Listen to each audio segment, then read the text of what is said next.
साटलोटं गोष्ट लग्नाची भाग 24. अबोली, मला आज डिनरला एका मित्राने बोलवलं आहे. तुला पण इन्व्हाइट केलं आहे. अग्नेय म्हणाला. तो ऑफिसला निघाला होता. तुम्ही जा, मी नाही येत, तिने नकार दिला. अबोली, अगं आपल्या दोघांना त्यांनी बोलवलं आहे. मी एकटाच गेलो तर कसं वाटेल त्यांना? अग्नेय म्हणाला. अबोली ब्लँकेट व्यवस्थित घडी घालून ठेवत होती. अग्नेय तिच्याकडे बघून बोलत होता. मिस्टर सहस्त्रबुद्धे, तुम्ही ऐकणार नाही ना? ती त्याच्याकडे वळून म्हणाली. नाही, तुला माझ्यासोबत यायलाच लागल. त्याने भुवया उंचावल्या. ठीक आहे, ती उसासा टाकत बोलली. संध्याकाळी मी लवकर येतो, तू तयार राहा, असं म्हणून तो निघून गेला. अग्नेय निघून गेल्यानंतर अबोलीने बेडरूम आवरली आणि ती रूम बाहेर जायला लागली. तितक्यात तिचा फोन वाजला. कविताचा फोन होता.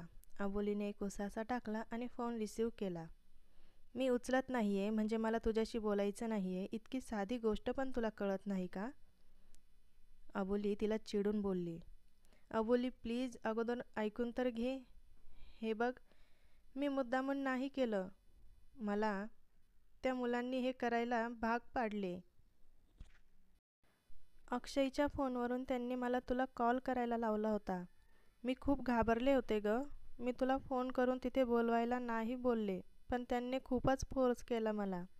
अबोली सॉरी, मी असं करायला नको होतं. अबोलीला माहीत होतं रॉनित आणि अक्षय कसे आहे, म्हणून ती जास्त काही कविताला बोलली नाही.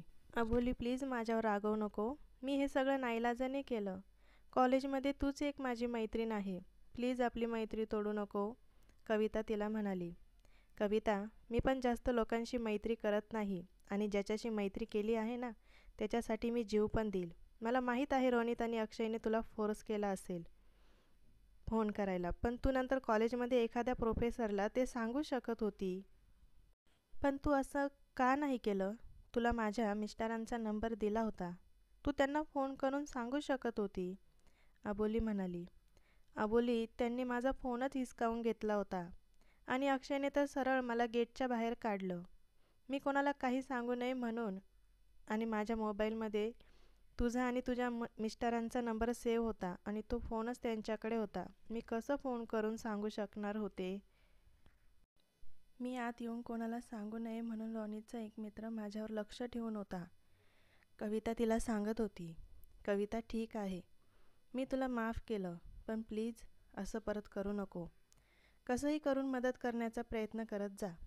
त्या दिवशी अग्नेय वेळेवर आले नसते तर मी जिवंत नसते, अबोली म्हणाली. तसं कविताला खूप वाईट वाटलं. खरंच आपण थोडी हिंमत करायला हवी होती.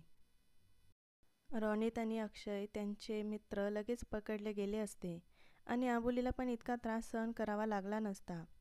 आय एम सॉरी, कविता म्हणाली. तशी अबोली हसली. कविता, मी तुला माफ केलं आहे, ती हसून म्हणाली. अबोली, तू कॉलेजला का येत नाही? असं पण त्या सगळ्या मुलांना कॉलेजमधून बाहेर काढलं आहे आणि प्रिन्सिपलसुद्धा चेंज झाले आहेत. आपले जे आधीचे प्रिन्सिपल सर होते ते आता प्रोफेसर म्हणून स्टुडंटला शिकवायला आले आहे. मला असं वाटतं हे सगळं तुझ्या मिस्टरांनी केलं आहे. म्हणजे कॉलेजमध्ये तर तीच चर्चा आहे, कविता खुश होऊन म्हणाली. अबोलीला हे सगळं माहीत नव्हतं. प्रिन्सिपल सर चेंज झाले? अबोलीने आश्चर्याने विचारलं. अगं हो, कॉलेजमध्ये अशी चर्चा आहे. म्हणजे मी असं ऐकलं की प्रिन्सिपल सरांनी कॉलेजकडे व्यवस्थित लक्ष दिलं नाही म्हणून तुझ्या मिस्टरांनी त्यांना प्रिन्सिपल पदावरून हटवलं. हे कॉलेज तुझ्या मिस्टरांचं आहे ना, मग कोणाला प्रिन्सिपल करायचं कोणाला नाही हे त्यांच्या हातात आहे, कविता सांगत होती. तसं अबोलीला आश्चर्याचे धक्के बसत होते. अग्नेयने प्रिन्सिपल सरांना पदावरून काढलं? काही म्हण अबोली, पण तुझ्या मिस्टरांची हवा आहे. अगं कॉलेजमध्ये सगळीकडे नुसता हाच विषय आहे. आत्तापर्यंत कोणालाच माहीत नव्हतं की तू इतक्या मोठ्या व्यक्तीची वाईफ आहे. सगळीकडे तुझीच चर्चा आहे, पण तू कॉलेजला येत नाही. सगळी मजा मिस करत आहे, कविता म्हणाली. कदाचित याच पब्लिसिटीमुळे अग्नेयने माझं कॉलेजला येणं बंद केलं आहे. ते म्हणाले असेही शेवटचे 3 महिने राहिले आहे तर घरूनच स्टडी कर, अबोली तोंड पाडून म्हणाली. ओके, म्हणून तू कॉलेजला येत नाही आहे का? असं पण तू कॉलेजला आली असती ना तर सगळेच प्रोफेसर तुलाच मॅडम म्हणाले असते. सगळ्या मुलांना तुला परत बघण्याची इच्छा आहे. कदाचित म्हणूनच तुझ्या मिस्टरांनी तुझं कॉलेज बंद केलं. कविता हसत म्हणाली. कविता आणि अबोली दोघी बऱ्याच वेळ गप्पा मारत बसल्या. संध्याकाळी अबोली मस्त रेडी झाली. तिने आधी रंजना यांना सांगितलं होतं. तशी त्यांनीही परमिशन दिली होती. अबोलीची तयारी झाली तितक्यात अग्नेय पण आला होता. अबोलीने छान साडी नेसली होती. त्यात तिची फिगर खूपच उठून दिसत होती. अग्नेयचं लक्ष गेलं ते तिच्या गळ्यातल्या मंगळसूत्राकडे, जे त्याच्या नावाचं होतं आणि हक्काने तिच्या गळ्यात विराजमान होतं. ते मंगळसूत्र ही जाणीव करून देत होतं की ती फक्त त्याचीच आहे. जेव्हा ते गावाला गेले तेव्हापासून अग्नेय तिच्यासाठी स्पेशल फील करायला लागला होता. त्याचं हृदय तिच्याकडे जास्तच ओढ घ्यायला लागलं होतं आणि आपल्याला काय होतंय हे न समजण्या इतपत तो वेडा नव्हता. आज तिला परत साडीत बघून त्याची विकेट पडली होती. अहो, तिने आवाज दिला तसं त्याचं हृदय बाहेर यायचं बाकी होतं. मिस्टर सहस्त्रबुद्धे, ती मोठ्याने म्हणाली तसं त्याचं हृदय परत त्याच्या जागेवर आलं. काय झालं? तो स्वतःच्या मनाला सावरत म्हणाला. मिस्टर सहस्त्रबुद्धे, आपण इतक्या लवकर जाऊन तिथे करायचं काय? तिने विचारलं. तिथे जाऊन फक्त जेवण करायचं नाही आहे. त्यांच्यासोबत थोडं बोलणं बसणं नको का, की जाऊन फक्त जेवायचं आणि घरी यायचं? तो म्हणाला तसे तिने गाल फुगवले. तुम्हाला नीट बोलता येत नाही का? नेहमी असं वाकड्यात शिरूनच का उत्तर देतात? अबोली नाक गोळा करून म्हणाली. मग इतकी साधी गोष्ट तुला कळत नाही का? म्हणे इतक्या लवकर तिथे जाऊन करायचं काय? तो तिची ॲक्टिंग करत म्हणाला. तुम्हाला काही विचारायचं म्हणजे स्वतःच्या पायावर दगड फोडून घेण्यासारखं आहे. ती म्हणाली तसा तो अगदी तिच्या जवळ जाऊन उभा राहिला. दगडावर पाय फोडून घेण्यासारखं नाही, दगडावर जाऊन पाय आपटण्यासारखं आहे. असं आहे ते. तो तिला करेक्ट करत म्हणाला. तुम्ही हे थोडं लांब उभं राहून पण सांगू शकत होता. तिने त्याच्या छातीला बोट लावून त्याला बोटाने दूर ढकलायचा प्रयत्न केला. आता तो इतका पहाडासारखा तिच्या एवढ्याशा बोटाने काय ढकलला जाणार होता? तू माझी बायको आहे. तुझ्याजवळ उभं राहण्याचा मला पूर्ण अधिकार आहे आणि लांबून सांगायचं का जवळून हा माझा प्रश्न आहे. तो अजून तिच्याजवळ आला.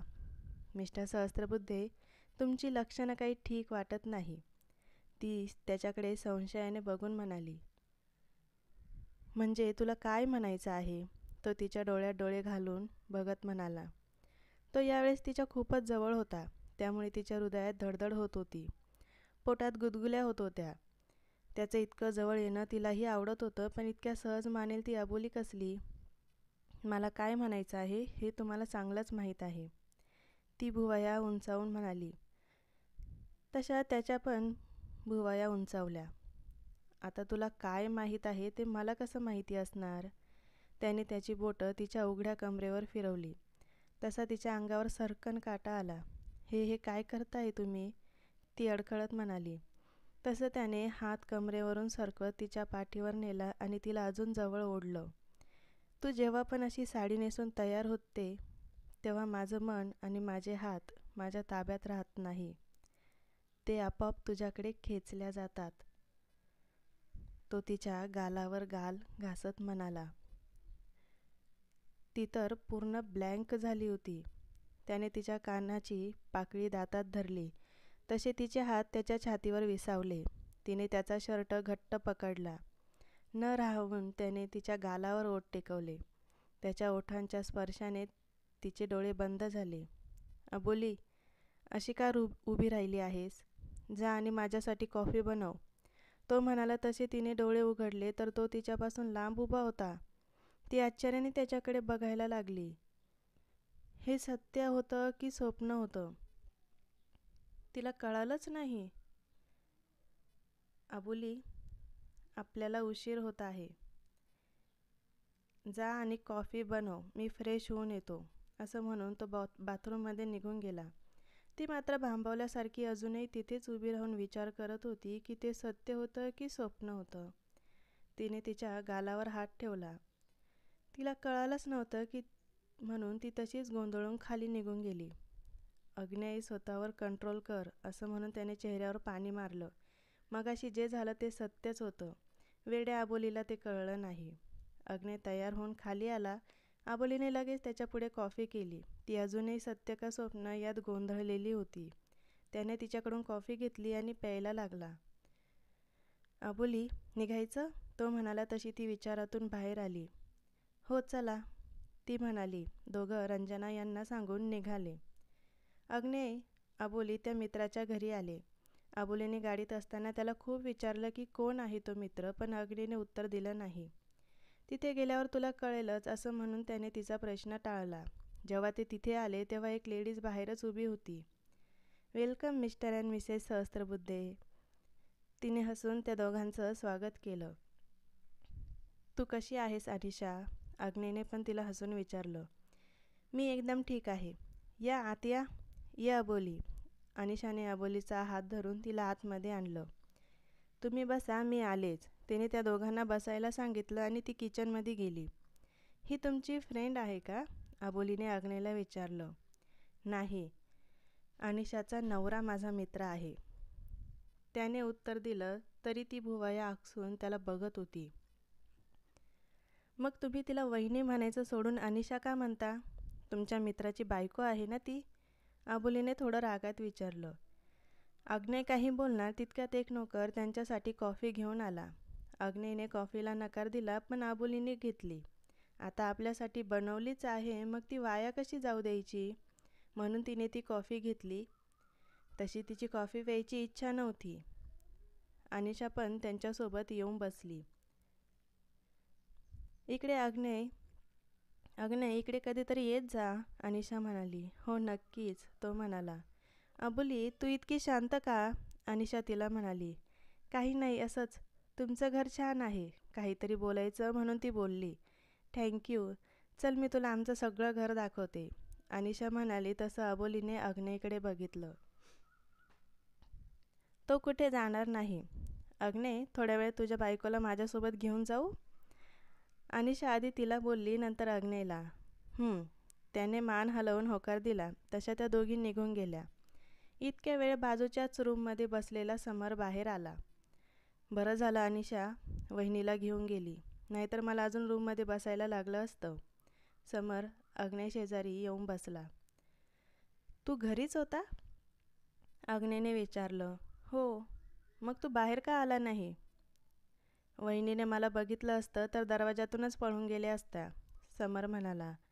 ते पण खरंच आहे. तिला अजून माहीतच नाही की मी तिला तुझ्या घरी घेऊन आलो आहे, अग्ने म्हणाला. ते दोघं तिथेच गप्पा मारत बसले.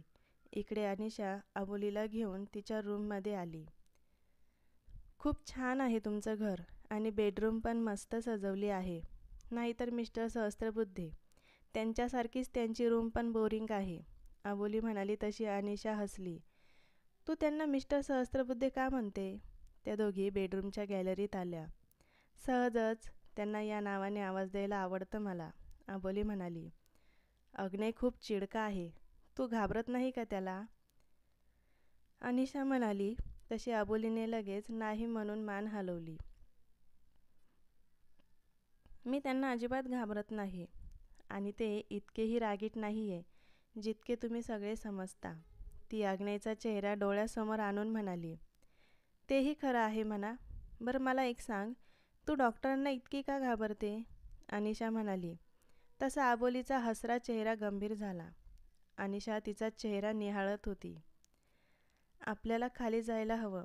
मिस्टर सहस्त्रबुद्धे आपली वाट बघत असतील.